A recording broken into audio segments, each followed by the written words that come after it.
السلام علیکم ورحمۃ اللہ وبرکاتہ. پیارے حضور، حضور میرا نام عطاء الوکیل احمد ہے اور میرا تعلق مجلس برلن نارڈ ورڈ سے ہے. پڑھائی کرتے ہیں یا کام کرتے ہیں؟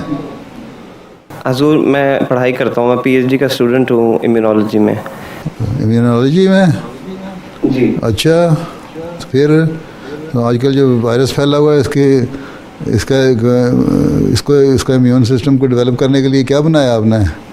پی ایچ ڈی کے اسٹوڈنٹ ہیں. حضور کوشش جاری ہے ہماری لیب میں. ہم کرونا کی ویکسین پہ بھی کام کر رہے ہیں، جس میں ہم ایسی ویکسین بنانا کوشش کر رہے ہیں جو پہلی ویکسین سے بہتر ہے. اچھا چلیں، لوگ کہیں گے ہمیں لوٹنے کا ایک اور سامان کر دیا. چلو اور حضور میرا سوال یہ تھا کہ ایک ایم ڈی ریسرچر کا کامیابی حاصل کرنے کے لیے کیا مائنڈ سیٹ ہونا چاہیے؟ مائنڈ سیٹ یہ ہونا چاہیے کہ اللہ تعالیٰ نے تو کہا ہے تم تحقیق کرو، اور تحقیق کو اللہ تعالیٰ نے راستے کھولے ہوئے ہیں. یہی ہونا چاہیے. اللہ تعالیٰ نے جو علم دیا ہے، اللہ تعالیٰ سے ایک تو یہ ہے کہ ریسرچ کے لیے محنت، ٹھیک ہے، محنت. اس باقی غیر احمدی غیر مسلمان ریسرچر بھی ریسرچ کرتے ہیں اور ہر وقت سوچتے رہتے ہیں، غور کرتے رہتے ہیں، لیکن ان کا ایک خانہ خالی ہے کہ وہ اللہ تعالیٰ سے مدد نہیں مانگتے.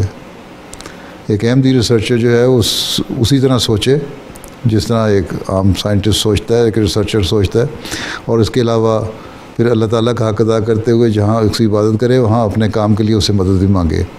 جو یہ مدد مانگے کہ جو بھی ریسرچ میں کر رہا ہوں اس کو اتنا فائدہ مند بنا دے جو انسانیت کے لیے فائدہ ہو اور دنیا کو اس سے فائدہ پہنچے، اور اللہ تعالیٰ کی توحید جس سے قائم ہو. ڈاکٹر اسلام نے جو ریسرچ کی تو اس کا نقطہ جو تھا، ایک مرکزی نقطہ، وہ کیا تھا؟ وہ توحید کو ثابت کرنا چاہتے تھے اور انہوں نے توحید کو ثابت کیا اس سے.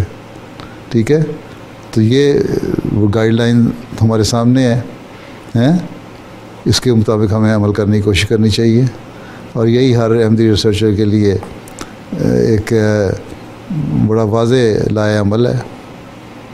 ٹھیک ہے. جزاک اللہ.